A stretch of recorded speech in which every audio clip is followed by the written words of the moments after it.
Get over here! So this floor's throwing a wrench in the works. Yeah, good old split up the party room. Guys, Fire Emblem, look, I love you guys. I think you guys have, like, great content and all that jazz, but, like, first rule of D&D, don't split the party. I want to know how they got into this situation while walking through the ruins. Like, are these, like, magic moving walls that, like, came up as they walked by? That is what they did with, in that one chapter in Blazing Sword. Yeah. Like, the guidance chapter after you were in the desert, and, you have to fight, Kishuna. Okay. I don't know if you remember that chapter. Yeah. It's the one underground. Yeah. Like, it could be kind of like, I was thinking about how the one floor has, like, a whole bunch of breakable walls, and otherwise there's no way to get from room to room, except by breaking the walls. So I'm thinking maybe this has, like, sort of a dungeon meshy kind of rule where, like, some force, like, repairs and fixes the dungeon and puts it back to the way it was after you've done stuff. I think there's something that rebuilds the walls for us. I can see that logic, yeah. Alright, so yeah, we're gonna proceed cautiously here. We're not too concerned, but at the same time, it is still quite a crowd here, and we have two guests with us, as we mentioned last time. Yeah, Glenn, a general of Grado, and Hayden, the king The literal king of Frelia, has come to join the ranks. At the very least, we can respect the fact that he understands that a good leader knows what it's like to be the grunt. Yeah, so. they're a little under-leveled compared to the rest of our team. But we should be able to handle this just fine, if I'm being honest with you. Yeah. There's like 10, like, bonus characters you can unlock in post-game total. 5 of them in Lagdou Ruins and 5 of them in Tower of Volney, but some of them are like you need to beat the tower or the ruins like 3 times to unlock them or something. Yeah. Okay, so my main concern with this is that this guy's got a rune sword. Aw. That could be problematic. I wish we had a rune sword. Yeah, but we're just gonna have to deal. But for now, I'm actually going to take this opportunity to show off what Glenn can do. Not great. Not great. But not terrible either.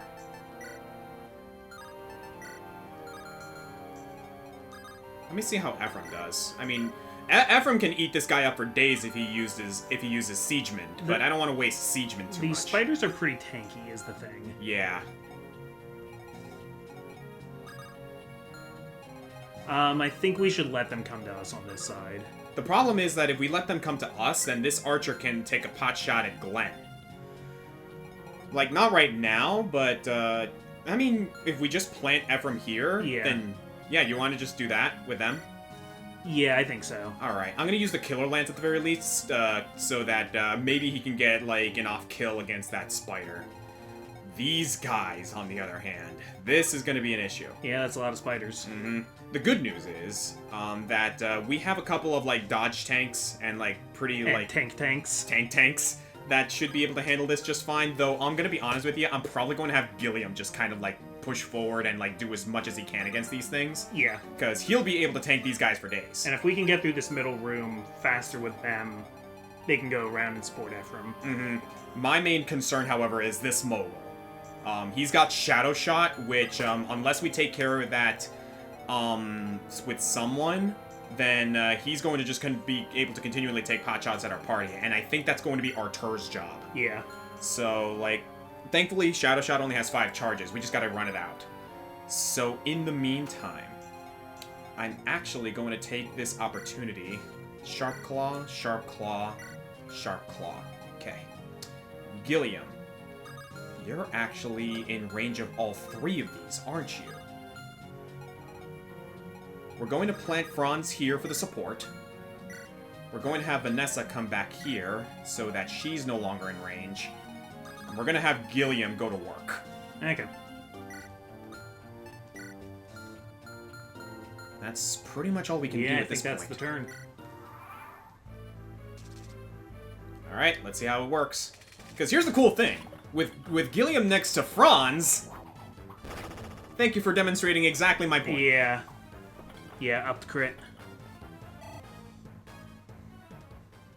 Because in that way, we can, like, have a bit of an easier time dealing with them as they come. Joshua's gonna take out this Axe Reaver. Axe Reaver? Axe Raider. That's a game, isn't it? Oh no! Axe Raider, I think, is like a Yu-Gi-Oh card, right? Yeah. I think I'm thinking of the Act Razor is what I was thinking when it came to video games. At first, I was thinking of Golden Axe. There's a thing I want to do with you for a video sometime. I'm listening. There's a website we need to, like... So we just need to hook up OBS, and I want to bring you onto this website where it's a game where you guess video games based on one picture. Oh. And it actually gives you 6 pictures, but it lets you make one guess per picture, and then each picture is like kind of a more like gives you a little bit more information. Yeah. Oh, I've seen those. I think I dare say I'm pretty good at it. I'd like to see how good you are at it. I would love to do that sometime, absolutely. As a matter of fact, in a similar vein, there's a website that some of my friends, those who follow me on Twitter and whatnot, might recognize, Western Echidna, as well as a couple of others in my general group of friends. There's a site similar to that where instead of like pictures, it's music. Like you know how we do the guess the music track. Yeah. They have a whole thing where it's like a bunch of people can be in a chat and like you have to guess what the song is from, like the fastest. Yeah. It's a really fun time. But yeah, I've seen those things that you've mentioned. I think I've seen a couple of them on TikTok, as a matter of fact. It's like guess the video, like, you know, in that classic AI voice. Guess the video game. You have 5 seconds. Guess the video game. You have 5 seconds. Yeah, that. So I was checking out at Starbucks the other day. Yeah, I'm just gonna... These guys are gonna be slow, unfortunately. Yeah.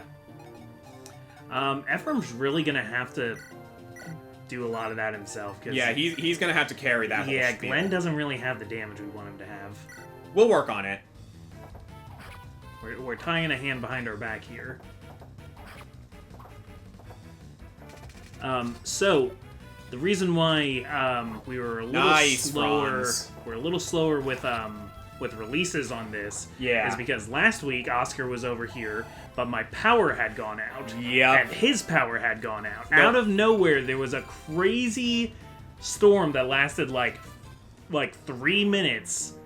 Sun was still out, but pouring cats and dogs, hail, and knocked out the power.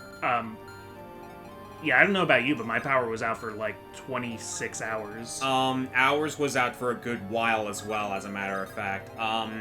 Maybe not 26 hours, but ours was out for like maybe, I want to say, somewhere along the lines of like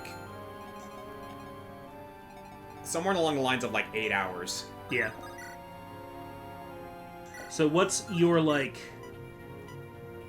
I mean, I'm sure you had stuff you had to do around the house too. You had chores, but once you get free time, what's your thing to do to pass the time during a blackout? Well, the thing is like I didn't really have an opportunity to spend time or pass the time in the middle of that storm because I was at work. Okay, yeah. So like, by the time the power went out, in my house, like the power did go out like the next morning. So I was, like, kind of sitting there in the morning and, like, waiting for me to go to work. I'm gonna be honest with you, my Switch was still charged. I definitely killed a few hours that way. Yeah. So I killed a few and hours. I took my Switch to work with me and surreptitiously charged it. It was, like, sitting in my computer bag, but the charging cord's coming out of it into the wall. I take my Switch to work every now and again anyway, because, like, on the off chance, like, I usually have an hour for, like, lunch, and on the off chance I'm like, oh, hey, I got some time, I'll like, sneak in, like, a Monster Hunt. Like, and like, what's cool about it is that my job knows that. Yeah. Like, my coworkers and my boss know that, like, I'll bring my Switch over sometimes. They don't mind.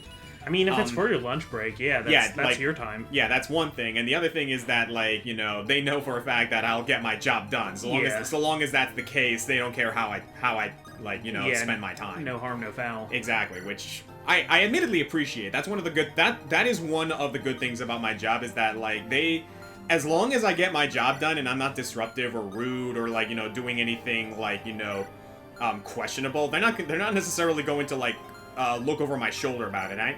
And I know that, like, you know, some jobs, out there can definitely be like that, you know? Yeah. Which I'm grateful my job is not. But yeah, other than that, I will say, I remember one time we had that, like, I forget what storm it was, but it was one of the hurricanes that passed by our area, right? And we lost power for like a week in the Lehigh Valley. This is when we were still in high school and I was still living in like that in the old neighborhood, right? Yeah, I remember that. Yeah. And what ended up happening is that like my sister and my mom happened to be out of town that week. So I think they were in Honduras at the time, so like they pretty much was spared the whole spiel. I remember vividly the time that happened, and my dad and I were just sitting in the kitchen, and we were like, just kind of like talking about this and that, because we had to eat all of the meat and cheese in our fridge, because it was about to go bad. Yeah. So like for dinner one time, we just had like a bunch of like meat and cheese like that was just strewn about the kitchen. Super charcuterie. And we were just like, yeah, like school's going all right, you know.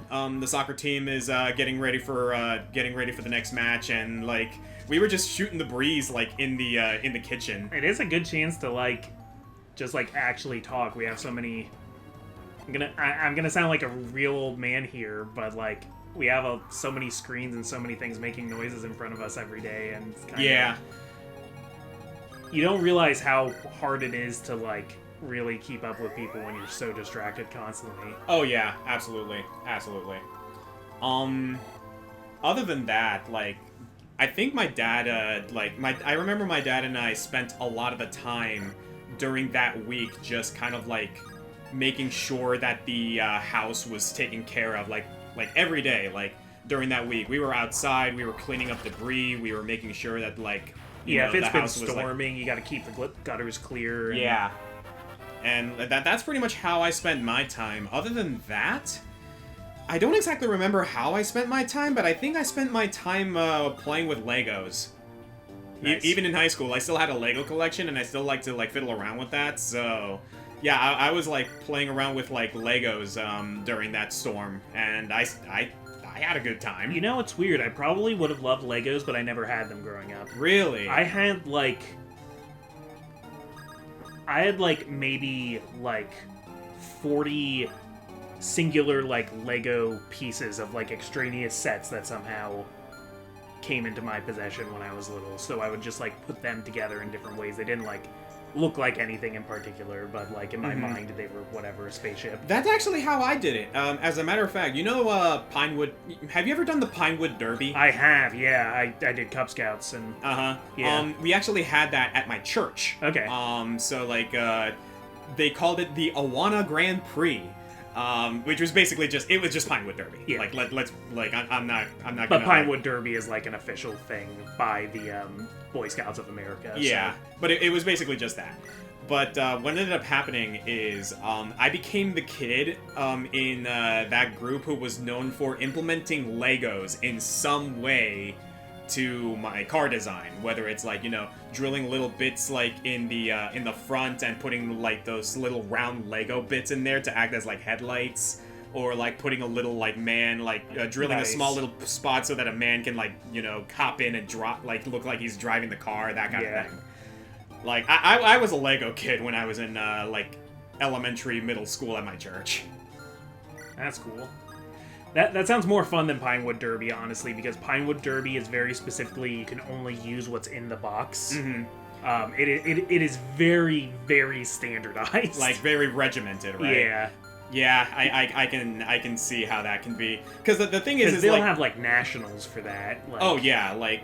No, like, for us at church, it was just a fun thing we did. Because, in addition to, like, you know, winning for, like, actual speed, like, you know, like, obviously we had the races, we also had, like, awards for, like, oh, who had the coolest design. Yeah, best design. Like, the best designed car, and, like, we had some, like, really crazy, like, people at church who, like, took that very, very seriously at the start, but at the end of the Grand Prix, it was like, yeah, that was fun, you know? That was really cool. Nah, I know, like, a lot of people have that stigma of, like, you know, church being an experience for one thing or another. Me, personally, I had a great experience, like, going to my church. I feel bad that other people didn't have like the positive like church youth group kind of experiences that we had. Yeah, because like I'm not saying like you should have gone to church and gotten those experiences. Oh, absolutely. But like it sounds like a lot of people had a really rough time, and that just wasn't my experience. Yeah, like that's the thing. Like you and I had the fortunate situation. We had a basically good place, good group. Yeah, growing up in like very positive environments when it came to like church and youth group and like the people involved and everything. I mean, my church that I grew up at, we had like vacation Bible school, I think, and that was like all right for like little kids. And when I got older, same here. When I got older, I didn't like super like any of the youth stuff. But then the one that you and I were both a part of around our high school years was great. Oh yeah, absolutely. And I know you had the church around your area that you were also pretty involved with. Yeah, because like I went to your youth group, your church's youth group, because I also happened to be dating my first girlfriend at the time. Yeah, and who she also went to that church. Well, actually, and that hadn't even been my church. That same girlfriend of yours was a friend who invited me to go. Yep. We were both recruited, you could say. kind of interesting how that played out, didn't it? Have you heard the good word about Jesus? Yes. Oh, okay. You want to come over and like hang out? Oh, all right. Yeah. Yeah, pretty much. Not really a recruitment. We were already Christians. But... Yeah, it's like in reality though, she was a really, really nice girl. I had like nothing but the utmost respect for her. Yeah. She's married now. Oh yeah, and like married kids. Like congrats to her and everything. Like that's really awesome. So yeah, that was that's kind of funny that like we managed to meet up not just in that but also just in regards to theater. Like we both went to the same high school. We're both in the same grade. We went to the same like theater program. We met in your church youth group, and it just kind of just snowballed from there. I think before we like really clicked as friends, I think I first knew you, because me and this girl were pretty close friends. Yeah, platonically, and I think I first knew you as her one boyfriend. Or her boyfriend at the time, you know? Yeah. We were, like, amicable and everything like that, but, like, it wasn't until some situation where we could play Yu-Gi-Oh! Against each other. Somewhere we could play Yu-Gi-Oh! I think we became really close friends. We did that while we were in theater. Yeah. Because, like, we had free time. Hanging out in if theater. they're rehearsing a scene and you're not in it, you need to be on standby somewhere. We'd go out to the hall and play Yu-Gi-Oh! Pretty much. Which, honestly, like, was some of the best memories I have growing up in high school was, like, the shenanigans we got into in that theater program. Worst memory was Jordan and his freaking different dimension deck. Oh my god. Screw you, Jordan. No one likes that strategy.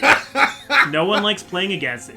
This was like Yu-Gi-Oh! GX era, so like, the meta was very different for those of you following the meta. Even then, like, he knew what he was doing. His, like, different dimension was a legitimate strategy. Yeah. And gosh darn it, was it effective. I had three major decks that I switched between. Yeah. I had Dinos, and I had just like a flip effect heavy defensive stall deck. Yeah. Which flip effects I hear are like very poor meta now. Yeah, no. Like flip effects are too slow for today's meta. Pretty much. No, the meta nowadays is so unbelievably fast. I have a hard time keeping up, dude. Like, that's part of the reason why I kind of fell off of Yu-Gi-Oh! And why I prefer Magic the Gathering nowadays. Yeah. Though Magic the Gathering isn't free of its bullshit. Like, obviously not. But, if a game has gotten to the power crept point of if you're not trying to win on your first turn, you're doing it wrong, that's a problem. I really like playing those kinds of games at a very low skill level. Yes, very. I can't compete with anybody who actually does. I would like go to tournaments at my local comic shop every Saturday, and I would just get blown out of the water.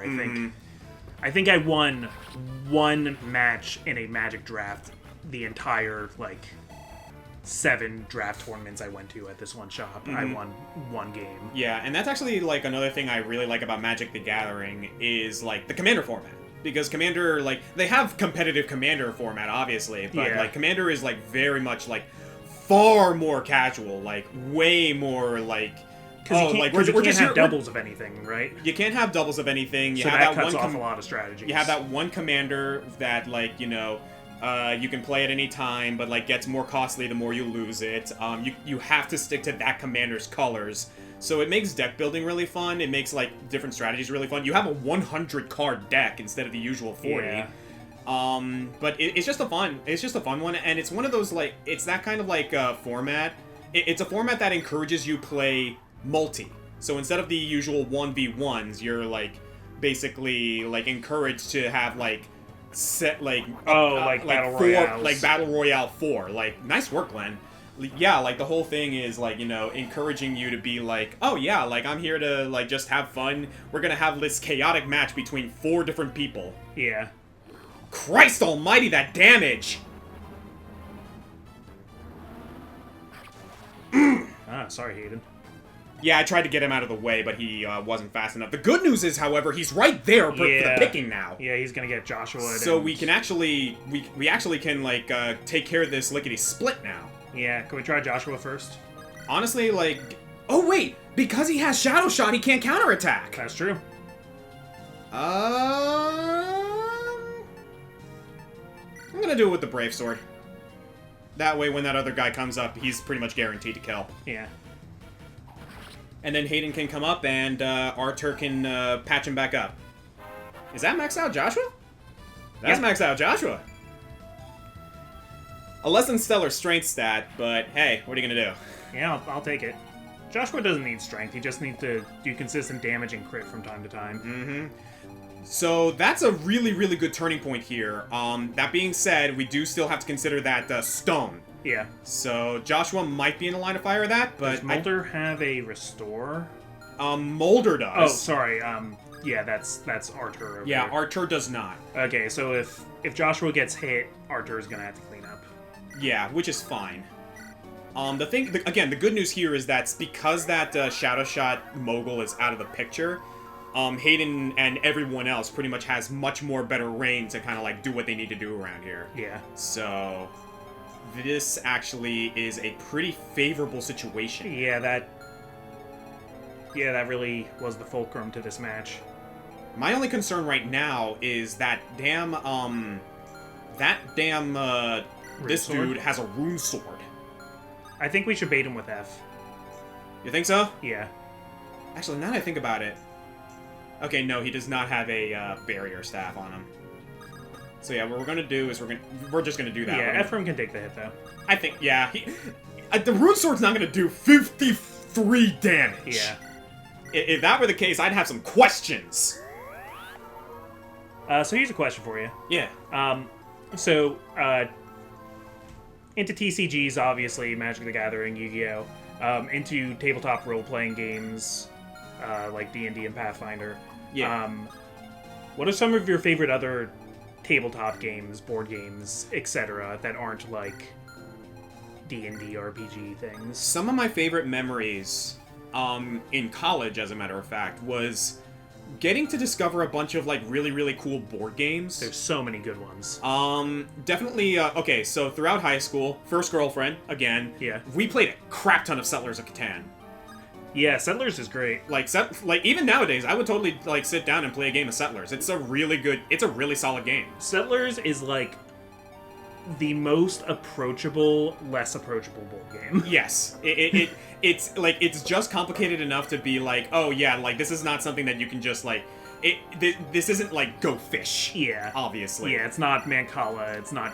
Yeah. But it's one of those games that's, like, once you know the rules, you're pretty much set. Like, yeah. Like, you're pretty much, like, you might good to go. You might have to... Like, somebody who's not very game-minded might have to do one game before they realize, like, oh, okay, I know what I'm, like, trying to do now. Mm-hmm. Get sheep for wood and etc. Yeah, and then from Settlers of Catan, like, I kind of, like, just kept on going to, like, discover more and more board games. Definitely one of my favorites, thanks to you, is Red Dragon Inn. Red Dragon Inn is my absolute favorite. I love Red Dragon Inn. It is not the most balanced game, but it is so fun. Oh no, like it is. it is one of those games that you're not going to sit here and take this seriously. Like, this is a very silly game, and Red Dragon Inn knows it's silly. If any of you people don't know Red Dragon Inn, it's a, so it takes place with, like, in, like, a D&D-like setting, and you're a party of adventurers, but you finish the adventure, and now you're at the Red Dragon Inn drinking Some and people gambling. might be smoking. Some of them might be, Jasper smokes, but, drinking and gambling, and your goal is to be the last one standing by not running out of money, because they kick you out, and not passing out drunk or getting too beat up while being raucous. Basically, like, you have 3 ways to lose. You either run out of money and they kick you out, you get too drunk and they cut you off, or you basically get knocked out. Yeah, and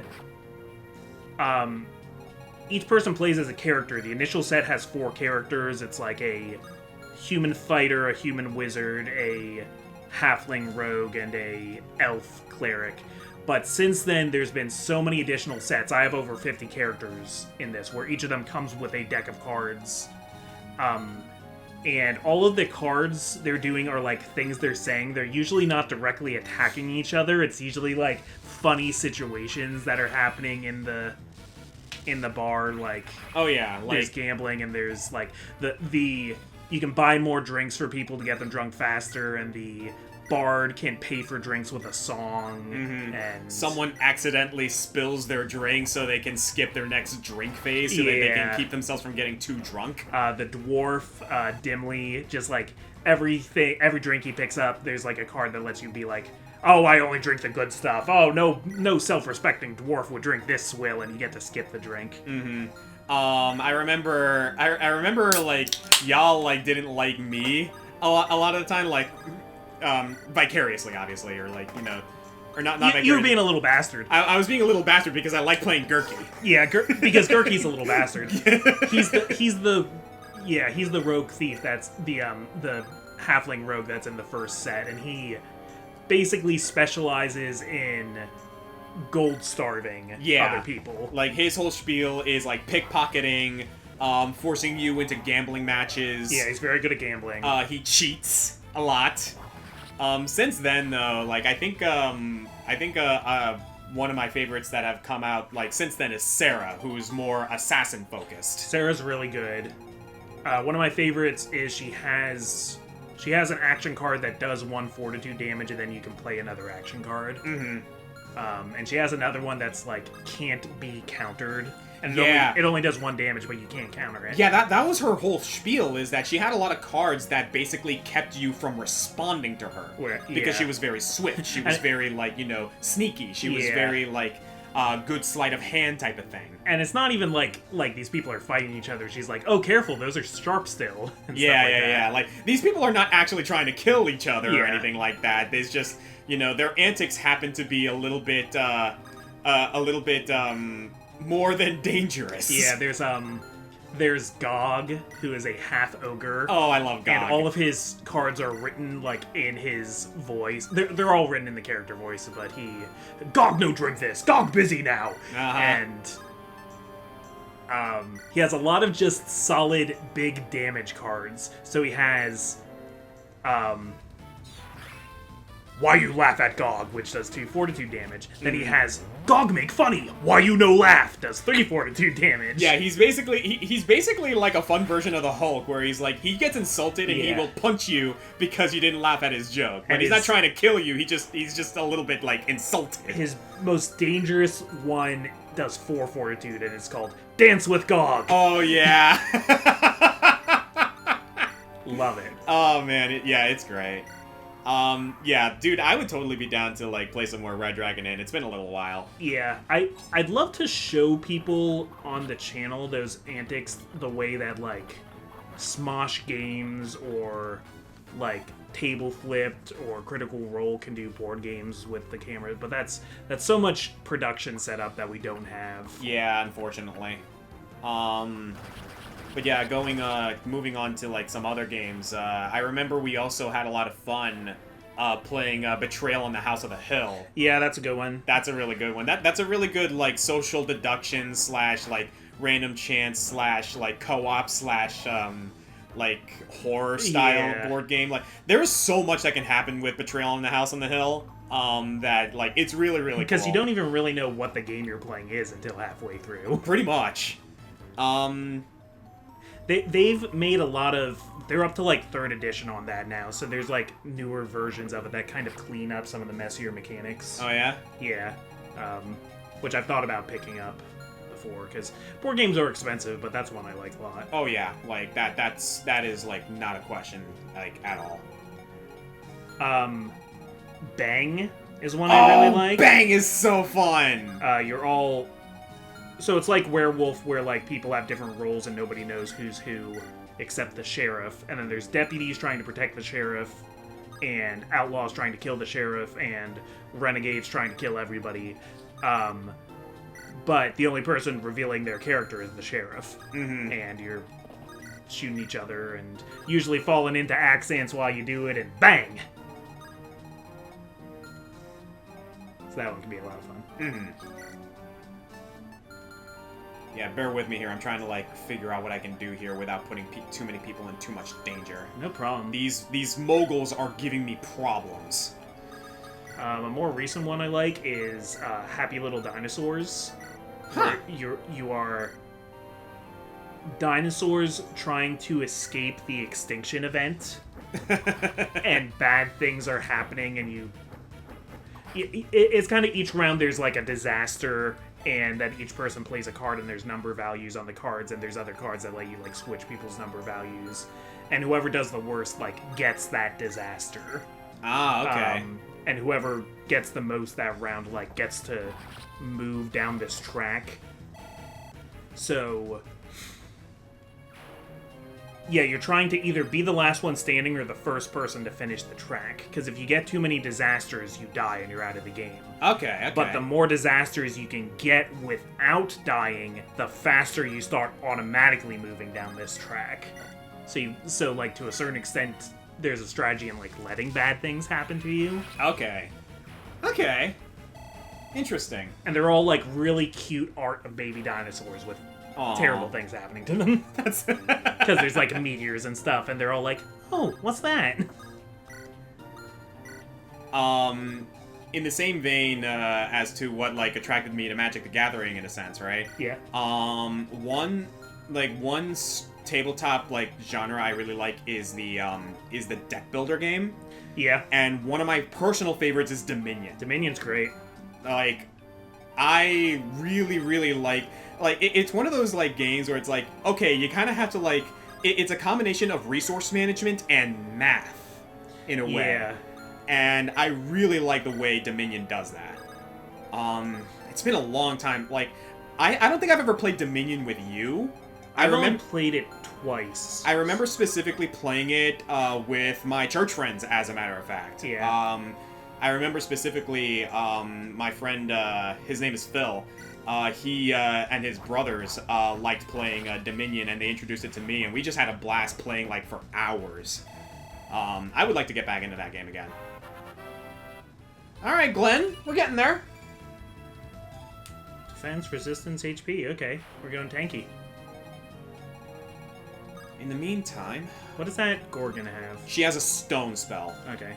So I'm going to bait that archer first. Yeah. Thankfully, Mulder has a restore staff. Nice, okay. So he can do what needs to be done if that comes to pass. I was going to say, if Ephraim gets petrified and we can't help him... We're a little bit boned, but thankfully, yeah again, Mulder has the restore staff, so we can fall back on him if need be. That centaur's moving, and I don't like that.